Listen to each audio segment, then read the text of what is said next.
Hi எல்லாருக்கும் வணக்கம். நான் Gauri Shankar, civil structural engineer, KGS பில்டர்ஸ்க்காக இன்றைக்கி சூலூரில் நம்ம பண்ணிகிட்ருக்கிற ப்ராஜெக்ட் சைட்லேருந்து பேசிகிட்டு இருக்கேன்.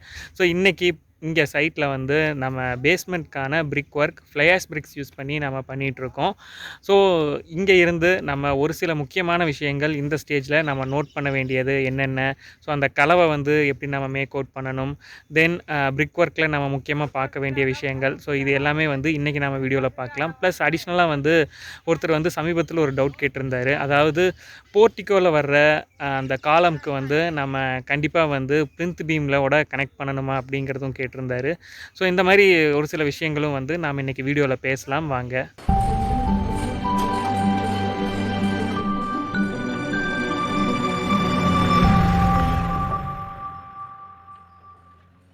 ஸோ பேஸ்மெண்ட்கான பிரிக் ஒர்க் வந்து நம்ம ஃப்ளையாஷ் பிரிக் யூஸ் பண்ணி தான் வந்து பண்ணிகிட்ருக்கோம். ஸோ இந்த பில்டிங்கும் வந்து இதோட சூப்பர் ஸ்ட்ரக்சருமே வந்து நம்ம ஃப்ளையாஷ் பிரிக்கில் தான் பண்ண போகிறோம். அதாவது மேலே பேஸ்மெண்ட்டுக்கு மேலேயுமே வந்து ஃப்ளையாஷ் பிரிக்கில் தான் பண்ணுறோம். ஸோ இப்போ பிளாஸ்டரிங் ஒர்க்கும் வந்து சைமல்டேனியஸாகவே வந்து பண்ணிட்டு வர்றோம். ஸோ அதாவது அவுட்ரு வால், ஸோ நம்ம பேஸ்மெண்ட்டில் இன்னரில் இருக்கிற வால்க்கு வந்து நம்மளுக்கு தேவையில்லை. பட் அவுட்ரு வால் வந்து நம்ம கண்டிப்பாக வந்து பிளாஸ்டரிங் ஒர்க் வந்து நம்ம பண்ணிக்கிறோம். ஸோ நம்ம சைட்டோட லொக்கேஷனில் அந்த சைட்டில் நம்மளுக்கு வந்து எப்படி வந்து மெட்டீரியல் ஹேண்ட்லிங்க்கான வாய்ப்பு இருக்குது அப்படிங்கிற ஒரு விஷயத்தையும் வந்து கன்சிட்ரேஷனில் எடுத்துக்கணும். இப்போ இங்கே பொறுத்த வரைக்கும் 2 சைடுமே வந்து நம்மளுக்கு ஃப்ரீயாக இருக்குது. ஸோ அதனால் 2 சைடுமே வந்து மெட்டீரியல் டம்ப் பண்ணி நம்ம எடுத்து உள்ளே யூஸ் பண்ணிக்கிறதுக்கான வாய்ப்பு இருக்குது. பட் சில சமயம் வந்து நம்மளுக்கு 2 சைடும் பில்டிங் இருக்குது. ஸோ உள்ளே நம்ம அசஸ் பண்ணோம் அப்படின்னா ஃப்ரண்ட்லேருந்து தான் வந்து கொண்டு வர மாதிரி இருக்கும். ஸோ அந்த மாதிரி சூழ்நிலையில் நம்ம அதை கன்சிட்ரேஷனில் எடுத்துக்கிட்டு அது ஒவ்வொரு விஷயமா ஸ்டெப் பை ஸ்டெப்பாக வந்து கொண்டு போகிறது மாதிரியான சுச்சுவேஷன்ஸ் இருக்கும். ஸோ இப்போ இந்த பிரிக் ஒர்க்கில் பார்த்திங்கன்னா, ஸோ இதுக்கான கலவை அப்படிங்கிறது நிறைய பேர் வந்து கேட்குற ஒரு விஷயம். msand யூஸ் பண்ணி கலவை நாம் போடும்போது வந்து ரொம்ப செட்டிங் வந்து பிரச்சனை இருக்குது. நம்ம வந்து கையில் தேய்ச்சி பார்த்தாலே அது வந்து உதிரியாக வந்து வருது அப்படிங்கிற மாதிரியெல்லாம் சொல்லுவாங்க. பட் அந்த மாதிரி எல்லாமே எதுவுமே கிடையாது. இப்போ வந்து ஸோ இந்த பர்டிகுலர் வால் பார்த்திங்கன்னா போட்டு 2 நாள் ஆச்சு. ஸோ இப்போ இது மேலே வந்து நம்ம ஈவன் நம்ம வச்சு எவ்வளோ ஹார்டாக நம்ம தேய்ச்சாலுமே வந்து உங்களுக்கு வந்து அதிலிருந்து எதுவும் வராது. சில பேர் என்ன ஃபீல் பண்ணாங்கன்னா, ஒரு வீடியோ கூட இருந்தது, ஒருத்தர் நம்மக்கிட்ட கேட்டிருந்தார். அதாவது ஜஸ்ட்டு கையை வச்சு தேய்க்கும் போதே வந்து உள்ளே இருக்கிற கலவை எல்லாமே வந்து ரொம்ப அப்படியே வந்து பொறிஞ்சு அதாவது மண்ணாக வர்ற மாதிரி இருக்குது அப்படின்னு சொல்லி கேட்டார். ஸோ இது இந்த மாதிரி வர்ற லெவல் வந்து ஈவன் நம்மளுக்கு வந்து ஈவன் நீங்கள் ரிவர் சாண்ட் யூஸ் பண்ணி பண்ணாலுமே வந்து அந்தளவுக்கு வரும். ஸோ msandனால வந்து நம்மளுக்கு எதுவும் பிரச்சனை இல்லை. அந்த மிக்ஸ் வந்து கரெக்டாக போடுறாங்களா அப்படிங்கிறத வந்து நாம் இன்ஷூர் பண்ணிக்கணும். அதாவது ஸோ இந்த லெவலில் இருக்கிற காலம்கான காங்க்ரீட் வந்து நம்ம வால் கட்டினதுக்கப்புறம் பலகையை அடிச்சுட்டு அதுக்கப்புறம் வந்து காங்க்ரீட் ஃபில் பண்ணிக்குவோம். ஸோ ஹைட் வந்து கம்மியாக இருக்கிற காரணத்தால் வந்து இந்த மாதிரி நம்ம பண்ணிக்கிறோம். பட் இதே வந்து நம்ம சூப்பர் ஸ்ட்ரக்சர் மேலே வரும்போது பார்த்திங்கன்னா பேஸ்மெண்ட்டுக்கு மேலே அது வந்து கண்டிப்பாக நம்ம காலம் பாக்ஸ் மாட்டி காங்க்ரீட் போட்டுட்டு அதுக்கப்புறம் தான் வந்து அந்த ஒர்க்கை வந்து நம்ம ப்ரொசீட் பண்ணுவோம்.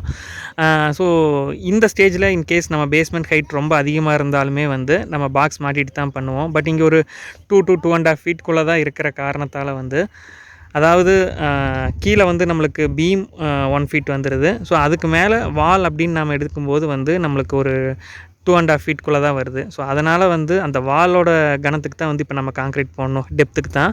ஸோ டெப்த்து கம்மியாக இருக்கிற காரணத்தால் பலகை அடிச்சுட்டு வந்து நம்ம காங்க்ரீட் போடுறோம்.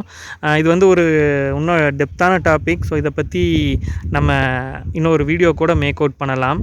அதாவது எதனால் வந்து எந்த ஸ்டேஜில் நம்ம வந்து பாக்ஸ் போட்டு காங்க்ரீட் போடணும், எந்த மாதிரி இடங்களில் நம்ம பலகை அடித்தே காங்க்ரீட் போட்டுக்கலாம் அப்படிங்கிறது.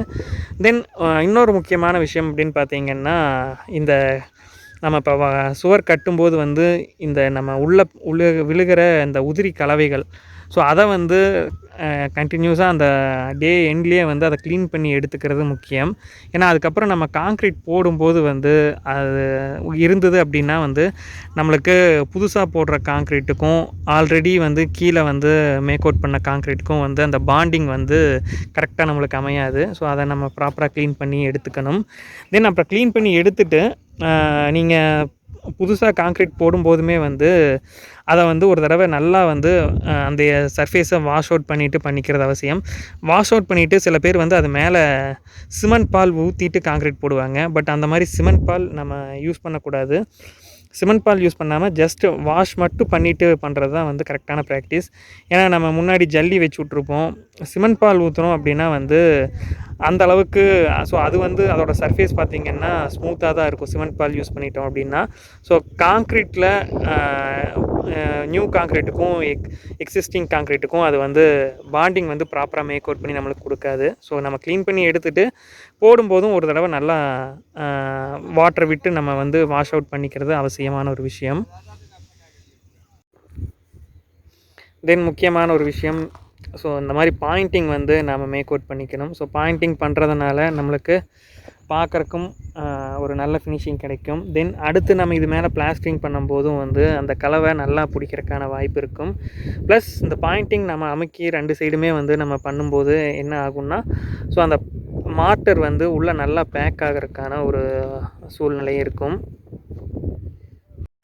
ஸோ இன்னொரு முக்கியமான விஷயம் அப்படின்னு பார்த்திங்கன்னா, இந்த போர்ட்டிக்கோவில் வர்ற காலம்ஸ்க்கு வந்து நம்ம ப்ளிந்த் பீமில் இன்டர் கனெக்ட் பண்ணணுமா அப்படின்னு சொல்லி சில பேர் கேட்பாங்க. ஏன்னா பில்டர் வந்து சொல்லிட்டாங்க, இது மேலே நம்ம சுவர் கட்ட போகிறது கிடையாது, பிரிக் வால் எதுவும் வரப்போகிறது இல்லை, ஸோ அதனால் நம்ம இங்கே ப்ளிந்த் பீம் போட வேண்டாம் அப்படின்னு சொல்லிட்டாங்க அப்படின்னு சொல்லி கேட்பாங்க. ஸோ அந்த மாதிரி கிடையாது.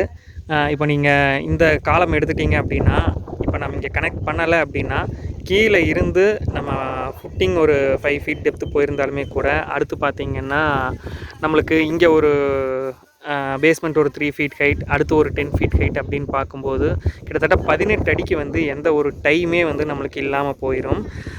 ஸோ அதனால் வந்து இதோட அந்த இதுக்கான ஸ்லெண்டர்னஸை ரெடியூஸ் பண்ணணும் அப்படிங்கிற காரணத்தால், அதாவது அதோட லென்த் வந்து நீங்கள் ஒரு டை நம்ம கொடுத்தோம் அப்படின்னா தான் வந்து ஒரு புடிமானம் வந்து கண்டிப்பாக நம்மளுக்கு இருக்கும். ஸோ அதனால் வந்து போர்ட்டிக்கோவில் வர்ற காலமுக்கும் வந்து நம்ம வந்து ப்ளிந்த் பீமோட நம்ம இன்டர் கனெக்ட் பண்ணணும். ஸோ அந்த இடத்துலையும் வந்து நம்ம ஒரு பீம் வந்து போடணும். ஸோ அது வந்து அதோட ஹைட் வந்து நம்ம இன்க்ரீஸ் பண்ணி இப்போ நம்ம போட்டுக்கிறோம். ஸோ அதனால் அங்கே வந்து நம்மளுக்கு வாட்டர் சம்புக்கான ப்ரொவிஷன் வந்துருச்சு அப்படிங்கிறதுனால, ஸோ அதோட டாப் ஸ்லாப் அதோட சம்ப்கான ஸ்லாப் போடும்போது நம்ம அங்கே வந்து ரூஃப் பீம் அந்த ப்ளிந்த் பீம் வந்து பிளான் பண்ணியிருக்கு. ஸோ இப்போ பார்த்திங்கன்னா இதுவும் பார்க்கிங் ஏரியாவில் தான் வந்திருக்கு. ஸோ இந்த பர்டிகுலர் ப்ளிந்த் பீமும் ஸோ கண்டிப்பாக வந்து இங்கே வர்ற போர்ட்டிக்கோவில் வர்ற ப்ளிந்த் பீமும் வந்து நம்ம போட்டுக்கிறது அவசியமான ஒரு விஷயம். ஸோ பேசின விஷயம் பயனுள்ளதாக அமைஞ்சிருக்கும் அப்படின்னு நான் நம்புகிறேன். ஸோ அடுத்து இன்னொரு வீடியோவில் அடுத்து ஒரு பர்டிகுலர் ஸ்டேஜ் வரும்போது வந்து கண்டிப்பாக இங்கே நடக்கிற விஷயம் உங்களுக்கு நான் ஷேர் பண்ணுறேன். ஸோ சேனல் சப்ஸ்கிரைப் பண்ணாமல் இருந்தீங்கன்னா சப்ஸ்கிரைப் பண்ணிக்கோங்க. தேங்க்ஸ் ஃபார் வாட்சிங். தேங்க்யூ.